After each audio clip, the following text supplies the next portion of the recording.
friends, good morning. Welcome to online class of English and my YouTube channel English Classes by Soni sir. एक बार फिर से काफ़ी दिनों के बाद मैं हाजिर हूँ आपकी पनोरमा बुक का first lesson the tiger king उसका थर्ड पार्ट लेकर के। पिछले 2 पार्ट्स में हमने 3 यूनिट्स का अध्ययन कर लिया था।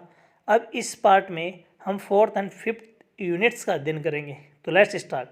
The Maharaja's tiger hunts continued to be highly successful. महाराजा का बाघ का शिकार सफलतापूर्वक चलता रहा। Within 10 years he was able. 10 वर्ष के अंतराल में ही राजा सफल हो गए to kill 70 tigers. क्या करने में? 70 बाघ मारने में। And then और तब an unforeseen hurdle अप्रत्याशित बाधा ब्रॉट हिज मिशन उसके अभियान में आ गई टू ए स्टैंड स्टिल मतलब खड़ी होना। उसके अभियान में आकर के खड़ी हो गई कौन? एक समस्या। The tiger population became extinct लुप्त in the forests of Pratibandapuram के जंगलों में बाघों की जनसंख्या लुप्त हो गई। हु नोज कौन जानता है? Whether the tigers practised birth control कि बाघों ने परिवार नियोजन का पालन करना शुरू कर दिया और या कमिटेड हेरकिरी मतलब आत्महत्या या आत्महत्या करना शुरू कर दिया और simply run away from the state और सामान्य रूप से उस राज्य से भाग गए होंगे बिकॉज क्योंकि they desire to be shot by British hands alone वे केवल अंग्रेजों के हाथों शिकार होने के इच्छुक हो। इस पैराग्राफ में कोई दिक्कत है आपके? मुझे लगता है कोई समस्या नहीं होनी चाहिए। आगे देखते हैं। वन डे एक दिन द महाराजा सेंट फॉर बुलाया द दीवान को महाराजा ने बुलाया। दीवान साहब आरंट यू अवेयर क्या आपको पता नहीं है? ऑफ द फैक्ट क्या आपको इस बात का पता नहीं है दैट कि 30 tigers still remain to be shot down by this gun of mine कि मेरी इस बंदूक द्वारा 30 बाघ और मारे जाने शेष है। He asked brandishing his gun राजा ने अपनी बंदूक को हवा में हिलाते हुए पूछा। सडरिंग यानी कांपते हुए, एट द साइट यानी दृश्य देख करके, ऑफ दिस गन बंदूक को देख करके दीवान कांपते हुए द दीवान क्राइड आउट चिल्ला करके बोलता है या चिल्लाया। योर मैजेस्टी यानी उसके सामने बंदूक को तान रखा था और तो दीवान को डर लग गया कि भाई उसका नंबर आ गया, तो वो चिल्ला करके बोलता है महाराज अधिराज I am not a tiger मैं बाघ नहीं हूँ। Which idiot would call you a tiger राजा ने कहा कि तुम्हें कौन मूर्ख बाघ बोलेगा। No and I am not a gun नहीं और मैं बंदूक भी नहीं हूँ। You are neither tiger nor gun तो राजा ने कहा कि तुम ना तो बाघ हो ना बंदूक हो। दीवान साहब आई समन्ड यू मैंने आपको बुलाया है हेयर यहाँ पर फॉर ए डिफरेंट पर्पज भिन्न उद्देश्य के लिए। I have decided to get married मैंने शादी करने का निश्चय कर लिया है। The Dewan began to babble यानी बड़बड़ाना इवन मोर दीवान और अधिक बड़बड़ाने लग गया या बड़बड़ा के बोलने लग गया। Your majesty Maharaja Dhiraj I have 2 wives already मेरे पहले से ही 2 पत्नियां हैं। दीवान को लग रहा है कि राजा उससे शादी करना चाहता है। इफ़ आई मेरी यू दीवान बोलता है यदि मैं आपसे शादी करता हूँ डॉट आगे सोच लो क्या बोल रहा है। डोंट टॉक नॉनसेंस तो राजा ने वह बोला बकवास मत कर ज़्यादा या मूर्खतापूर्ण बात मत कर। वाई शुड आई मेरी यू मैं तुमसे शादी क्यों करूँ? दीवान को राजा बोलता है कि मैं तुमसे शादी क्यों करूँ या मैं तुमसे शादी क्यों करूँगा। What I want is a tiger मैं जो चाहता हूँ वह बाघ है। Your majesty Maharaja Dhiraj please think it over कृपया आप इस पर विचार कीजिए। योर एंसेस्टर्स यानी पूर्वज वर मेरीड टू द स्वॉर्ड यानी तलवार आपके पूर्वजों ने तलवार से शादी की। इफ़ यू लाइक मेरी द गन यदि आपको अच्छा लगे तो आप बंदूक से शादी कर लो। A tiger king is more than enough for this state इस राज्य के लिए एक बाघ राजा ही काफ़ी है। It doesn't need a tiger queen as well इसके लिए एक बाघ रानी नहीं चाहिए। The Maharaja gave a loud crack of laughter महाराजा खिलखिला के हंसने लगे। I am not thinking of marrying either a tiger or a gun मैं बाघ या बंदूक से शादी करने की नहीं सोच रहा हूँ, but a girl from the ranks of human beings, परंतु मानव की श्रेणियों में से ही एक लड़की से शादी करने का सोच रहा हूँ। First you may draw up statistics of tigers populations in the different native states. सबसे पहले तुम अलग अलग राज्यों में, पड़ोसी राज्यों में बाघों की जनसंख्या के आंकड़े इकट्ठा करो। नेक्स्ट यू में इन्वेस्टिगेट, और बाद में तुम इसकी जांच करो। If there is a girl I can marry in the royal family of a state with a large tiger population, कि क्या किसी राज परिवार की सही लड़की है जिससे मैं शादी करूं जिस राज्य में बहुत ज़्यादा बाघ हो। कोई दिक्कत है आपके? आगे देखो। The dewan followed his orders, दीवान ने उसके आदेश का पालन किया।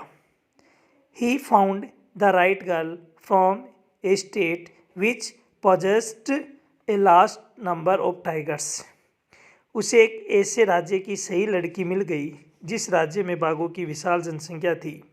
महाराजा Jung Jung Bahadur killed 5 or 6 tigers each time he visited his father in law. Maharaja Jung Jung बहादुर जब कभी भी अपने ससुराल में जाते वह 5 और 6 बाघ को टपका के आ जाते साहब। इन दिस मैनर, इस प्रकार 99 tigers skins adorned the walls of the reception hall in the Pratibandapuram palace. Pratibandapuram के महल के स्वागत कक्ष में 99 बाघों की खालें सुशोभित हो गई।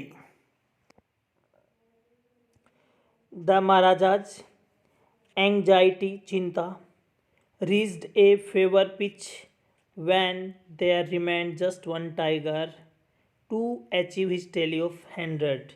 महाराजा की चिंता उस समय अपनी चरम सीमा पर पहुंच गई जब उसकी 100 बाघों की गिनती में केवल एक बाघ शेष रह गया।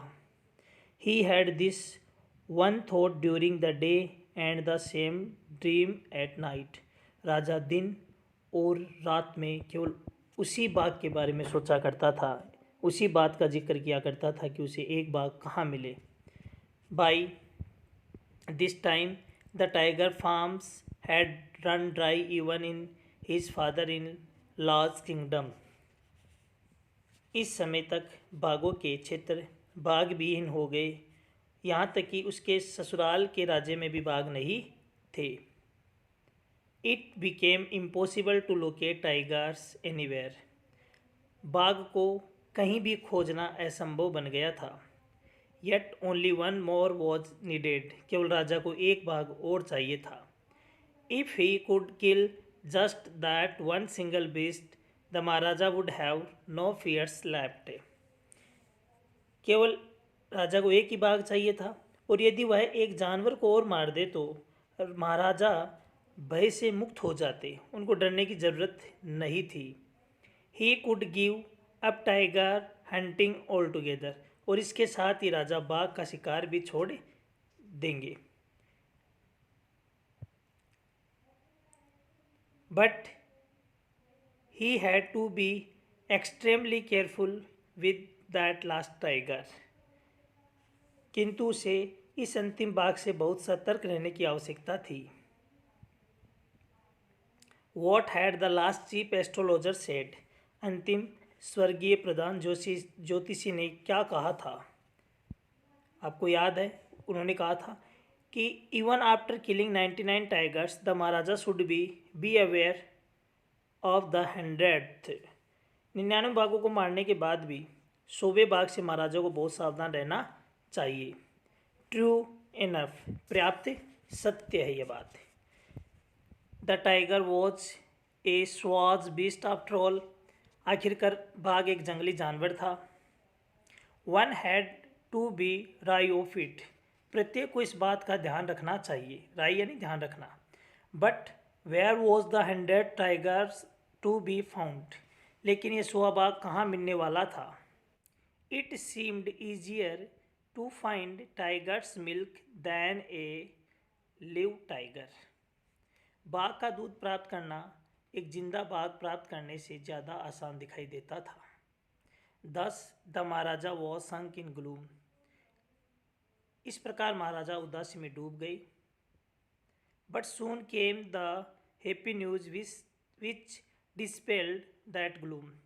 शीघ्र ही राजा के पास एक खुशी भरा समाचार आया जिसने राजा की निराशा को, उदासी को दूर कर दिया। In his own state sheep began to disappear frequently from a hillside village. पहाड़ी के पास के गांव में महाराजा के राज्य में लगातार भेड़ें गायब होने लगी। It was first ascertained that this was not the work of Khader मियाँ साहिब और वीरासामी नायकर। पहले यह पता लगाया गया कि यह काम खादेर मियाँ साहिब या वीरासामी नायकर का तो नहीं था। Both famed of their ability to swallow sheep whole। दोनों ही पूरी की पूरी भेड़ों को निगल जाने की अपनी योग्यता के लिए प्रसिद्ध थे। Surely a tiger was at work। निश्चय ही कोई बाघ अपना काम कर रहा था। पहले यह अनुमान लगाया गया भेड़ गायब होते ही कि कोई वीरासामी नायकर और खादेर मियाँ साहिब ये तो उन भेड़ों को गायब नहीं कर रहे हैं, लेकिन पता लगा कि इन्होंने गायब नहीं किया है, तो राजा ने सोचा कि ज़रूर ये बाघ का काम है। The villagers ran to inform the Maharaja. विलेजर्स थे, उन्होंने राजा को सूचना देने के लिए वो दौड़े गए। The Maharaja announced A 3-year exemption from all taxes for that village and set out on the hunt at once। महाराजा ने उस गांव का 3 साल का लगान माफ़ करने की घोषणा की और तुरंत ही शिकार के लिए प्रस्थान कर दिया। The tiger was not easily found. बाघ आसानी से नहीं मिला। It seemed as if it had wantonly का मतलब है चंचलता। Hide itself in order to flout यानी आज्ञा से इनकार करना। The Maharaja's will. ऐसा दिखाई देता था कि मानो उसने चंचलता से महाराजा की इच्छा पूरी करने से इनकार करने हेतु अपने आप को कहीं छुपा लिया। किसने? बाघ ने। The Maharaja was equally determined. महाराजा ने भी अपना समान रूप से दृढ़ निश्चय कर रखा था। He refused to leave the forest until the tiger was found. राजा ने जब तक बाघ को नहीं ढूंढ लेते जंगल को छोड़ने से मना कर दिया। एज द डे पास्ट, जो जो दिन बीतते चले गए, द महाराजाज फ्यूरी यानी महाराजा का जो गुस्सा था, एंड और ऑब्स्टिनेंसी यानी जिद, माउंटेड अलार्मिंगली चौंकाने वाले ढंग से बढ़ गई।